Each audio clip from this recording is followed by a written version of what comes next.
नैजिब्रैथि मुंख्लं जोहोलाव बालिराम बर' हादोराङारि गल्ड काप चेम्पियनशिप जोलुर बादायनाया मैयानिफ्राय जागायबाय। उदालगुरि जिल्ला हरिसिंगा रबि कछारी गेलेग्रा फोथाराव हरिसिंगा दख'रा एबसु आरो हरिसिंगा रेसनेल गेलेमु आफादजों जथाय बानजायनायाव मैयानिफ्राय जागायबाय। हाबाफारि बादियै एबसुनि फिरफिला बिरहोनाय आफादगिरि भबेन बर' हरिसिंगा दख'रा एबसु। मुंख्लं जोहोलाव बालिराम बर'नि सावगारियाव बिबार बावजेनाय आफादगिरि कर्नेलियास दैमारि उदालगुरि जिल्ला एबसु आरो जोलुर बादायनायखौ बेखेवनानै होयो एबसुनि लेङाइ आफादगिरि खोरोमदाव औवारिया। एबसुनि लेङाइ आफादगिरि खोरोमदाव औवारिया बेखेवनानै होनाय गिबि जागायजेननाय जोलुर बादायनायाव गेलेयो Udalguri new model FC versus Harisinga regional एफसिनि गेजेराव। हाबाफारियाव बाहागो लायो उदालगुरि जिल्ला एबसुनि आफादगिरि कर्नेलियास दैमारि नेहाथारि बाबुल बर', रुपस बाग्लारि एडभाइजार उदालगुरि जिल्ला एबसु, खोरोमदाव औवारि लेङाइ आफादगिरि एबसु, हरिसिंगा दख'रा एबसुनि आफादगिरि नेहाथारि आरो गोबां रायजो राजाफ्रा। मैयानि जागायजेननाय गेलेनायाव हरिसिंगा रिजनेल एफसिआ 0 आरो उदालगुरि निउ मडेल एफसिआ 0-2 थामहिनबा निउ मडेल एफसिआ हरिसिंगा रिजनेल एफसिखौ 2 गल सोनानै चेम्पियन जायो। दिनै 23थि जोहोलाव अल इन्डिया फुटबल गल्ड काप चेम्पियनशिप बेखौ जागायजेनबाय।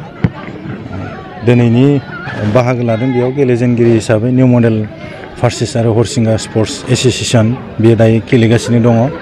जोङो बेखौनो मिजिंथिदों अल इन्डिया जि जोहोलाव बालिराम गल्ड काप चेम्पियनशिपनि बिमुं होनानै जोङो गेलेहोनायजों लोगोसे जोंनि ओनसोलनिफ्राय बेबायदि मोजां गेलेगिरि दिहुननायनि सिमां दङ आरो बेजों लोगोसे जोंनि ओनसोलाव दिनैसिम बेबायदि गेलेगिरि ओंखारगासिनो दङ आरो बेबायदिनो उननि बिथिङावबो जोंनि उन जोलैफ्रा जाहाथे मोजां फुटबल गेलेनानै जोंनि अल इन्डिया लेभेलाव बा इन्टारनेशनेल लेभेलाव बेबायदि गेलेहैनो हानाय जोंहा मिजिं दङ आरो जि जोंनि जोहोलाव बालिरामनि आइडिय'ल'जि बेखौ लानानै जोंनि ओनसोलनि रायजो राजा बा जोंनि उननि जेनेरेसन बिनि मुंखौ लानानै जोंनि ओनसोलावबो बेबायदि मोजां लिडार जोङो जाहाथे क्रिएट खालामबावनो हायो बा बेखौ नुनानै सोलोंनानै मोजां दैदेनगिरि जानो हायो बेखौ सिमां नुनानै जोङो जोंनि हरिसिंगा ओनसोलनि इन्टेलेक्सुयेल महलनि रायजो राजा बे जोहोलाव बालिराम गल्ड काप चेम्पियनशिप होनायखौ नाजाबोगासिनो आरो दिनैसिम 24थि जोङो लाबोबाय। फैगोन बोसोराव सिलभार जुबलि जागोन बेखौबो जोङो मोजाङै खुंफुंगोन बा खुंफुंलांगोन होननानै मिजिंथिनानै जोङो साखाफारा जागासिनो दङ। बेसांखिनियानो गेलेनाय हिसाबै क'क्राझार जथाय क्लाब आरो चिरांदुवार आरो बेबायदिनो शिलंनिफ्राय मोनसे टिम दङ, जोंनि उदालगुरिनिफ्राय निउ मडेल आरो हरिसिंगा रिजनेल स्पर्ट्स एस'सिएशन आरो बेजों लोगोसे गुवाहाटीनिफ्रायबो डायनाम' क्लाब बेबायदिनो जोङो 9टा टिमखौ जोङो देग्लाय होनाय जादों। बान्था हिसाबै जोङो बिसोरखौ इनभाइटेसन हिसाबै हांख्रायनाय जायो, गेम मानि हिसाबै जोङो हरनाय जायो आरो बेबायदिनो फाइनेलाव जोङो बेबायदि 30,000 आरो 25,000 बिदि होनाय जायो।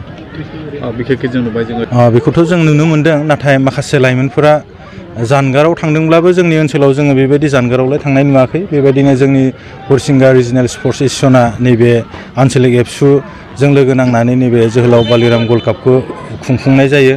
बेवहाय गुबुन इभेन्ट्सखौबो जोङो हेफाजाब खालामनाय जायो, जेरै बक्सिं बा बेबायदिनो भलिबल आरो बिदिनो गुबुन बिथिङाव जोङो बाहागो लाहैयो। नाथाय फुटबलाव जोङो नुनो मोन्दों गोबां प्लेयारफोरा मोजां जोंनिफ्राय प्लेयार ओंखारलांदों, खिन्थु रिजनेल फिलिंसआ गैया जालांदों। जोङो बेखौ रिजनेल फिलिंसखौ जोङो लाबोनो हानांगोन, अब्लासो जोंनि ओनसोलनि मुं आरो बेबायदि हादोरनि मुंखौ जों लाबोनो हागोन। नाथाय जुदि कमार्शियेलाव डाइरेक्ट थाङोब्ला जोङो जौगानो हानाय नङा, बेखौ नुनो मोन्दों आरो।